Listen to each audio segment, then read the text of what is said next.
Hey folks, welcome back to our Dice Tower preview. I'm Mark, and today we're taking a look at Of War and Men, World War II. Of War and Men is brought to you by Netherhavyn Gameworks, and it's for 2 to 4 players, ages 12 and up, and games range anywhere from 60 to 90 minutes. Of War and Men is set during World War II.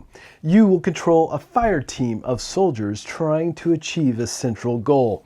These goals can be wide and varied. However, you will have to deal with rugged terrain and all kinds of enemy soldiers. All in an effort, really, to withstand the trials and tribulations of war. Your ultimate goal is to have your soldiers survive. All right, folks, so this is a very special preview. It's pretty rare that I actually get the designer and publisher in-house. I'm here with Price.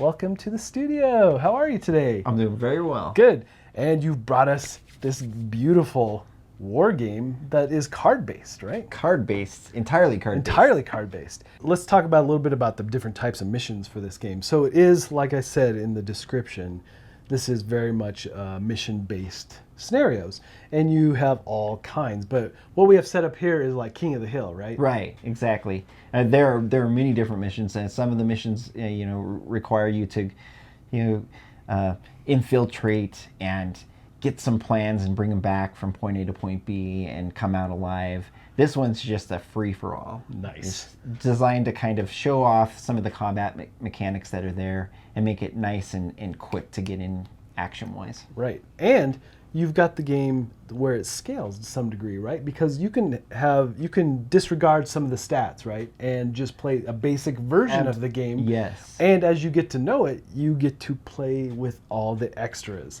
So obviously you made that for folks to be more accessible that have maybe not really into war games. And what have you found? Have you found that to be like a huge thing that different conventions and so forth? It's a big draw. I think one of my challenges was if I can get my wife to play the game, then it's going to be fun. I know that feeling, yes. And that I've got a hit on my hands because she's just not that kind of gamer, right? Yeah. But within the game design, being able to have a component where you can gradually introduce the rules in 3 different levels. Amps up the complexity. So if you want to get super complex, you can. But if you have maybe a younger child or somebody that's really not into something that's quite so strategically based, right, you can introduce the rules and they can learn it. Yeah. And then you can decide whether or not you want to put another layer on. That's really cool. So let's jump in a little bit and kind of give us an overview of how the basics of the game work. Okay. So the game has a little bit of hand management built into it. You have a certain number of fire teams. You can have, in this case, we've got 2 fire teams on each side. Yep. And the fire teams can have 1 to 8 different soldiers that are in them. Now, the core component that works behind the game is that each soldier is unique. Oh, yes. And let's talk about that real quick. Okay. Because, wow. That's one of the big things that I noticed in this game is that there are so many different soldiers and all completely unique and different. And they really change up how you would play depending on how you put that fire team together. Yes. So how long did it take you to put together all those different soldiers? Oh, over a year. It took me over a year. And the play testing that it took. Yeah, of course, to make sure balance is right. Yeah. Absolutely. It was crazy. But I think from the get-go, it was super important for me to create something where it mimicked reality a little bit more. That each person was unique and they all have strengths and weaknesses, as we all do, right? Yes. So I wanted to make sure that every single character, right, within the game has a strength and weakness that could interact with those other members within their squad. Right. And sometimes it's a really bad combination, and you don't want that combination, right? As you build it, but you won't realize it until you start playing, and you're like, oh no, like this is not going to work. Right. What are some of the combos that you've come across that have really affected the gameplay? Yeah, some guys like to just charge in. Right. And other guys like to hey, we want to go stealth and Right. that kind of thing. And some of these guys are super noisy. So, for example, if the fire team is stealth and they're Right. going through certain terrains, one of the characters could be super noisy, and then all of a sudden he's giving away their position. Gotcha. And you're like, no, you want to watch out for those combinations. Yeah. So Cool. yeah, it makes it challenging and fun, and every time you play, it's different. Right. Yep. And also, well, let's jump a little bit more into how the game functions, but I like the fact that the deck also is your timer. Yep, the deck's right? your timer, and at the end of every single round as we play through, there's a fog of war. So the deck, even though it has a certain number of cards, right, you're always burning a card, and so card counters won't know exactly whether or not that certain card is going to be available, and it'll go away. There's a possibility for that to be there. So it's not only a timer, but it also controls fog of war for us. Cool. On your turn, you're going to draw 7 cards into your hand, or draw back up into 7 cards. And you'll have those same 7 cards for the completion of the round. So all the fire teams are going to go. And you'll have to make choices on how many cards will you spend, right, or play out in order to have one fire team achieve whatever goal you want them to do. But doing that, you're burning through those cards, and that means your other fire team won't have as many cards for them to accomplish what goals you might want them to do. And as you add more and more fire teams into the mix, it gets harder and harder. Balancing act for sure, Yeah. right?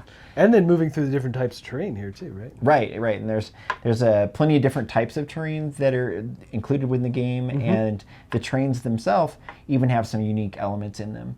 So, for example, one of these hedgerows has a line of sight indicator that's smack dab right in the middle of the map. But another one has the line of sight indicator over on the left-hand side. And because of those two things, as the maps are set up, the line of sight for the different terrain types can be different.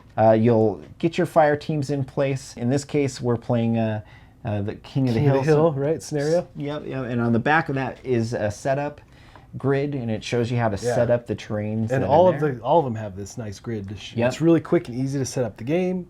That's what I thought was really cool as well. And this also acts as your initiative track, right? Yeah, so it follows that, and you can have soldiers have abilities, or cards within your core deck here have abilities to maneuver that initiative track around. Nice. So sometimes you could be playing not only for places within the battlefield, but you could also be playing for how fast your guys are going to react the next round. And there's a whole set of token cards, right, that have abilities and things, right? And some of those are going to be for the more advanced games, I would assume. Right. Certain things can happen during any type of scenario that you're playing. So your weapon could jam. Or one of your guys could throw down, say, smoke. You have guys that might be prone to weapon jamming, is that right? Right. Yeah. So some of their abilities are, maybe they don't clean their gun very well. Right. So it's going to jam more often than others. Okay. On the flip side of that, there's a strength that they're going to have. Right. That may be something that you'd still like them in your fire team, because you want that strength for absolutely achieving this goal for whatever the scenario you're playing. Tell me how the card flip works. Since you don't have dice, you're using the card flip. Yeah. How does that work? So no dice. All of the dice rolls are on these cards. Okay. And so on the bottom of the card is basically a D4, a D6, and a D8. Right. And they're pre-rolled, and they're color coordinated. And those determine how you fire your weapon. That's awesome. And then also they determine location for certain things that would happen. So they're dice rolls, but they mean a lot more. Yeah, that's really cool. Yeah. And it also is a way to move through that deck quicker too, as you're flipping absolutely. cards, right? So let's say one of the scenarios is you have to hold this certain location. Well, you could try to speed through that deck, right.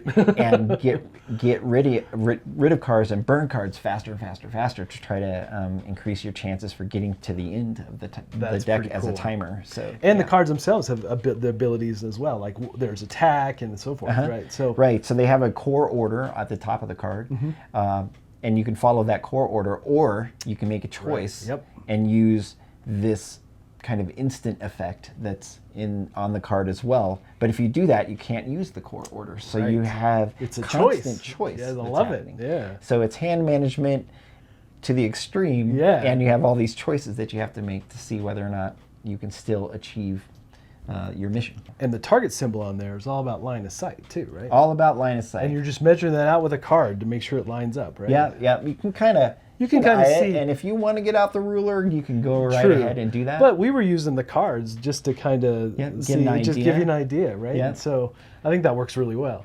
Yeah, it was my goal to make sure that it would be something that you could just throw in your backpack and go.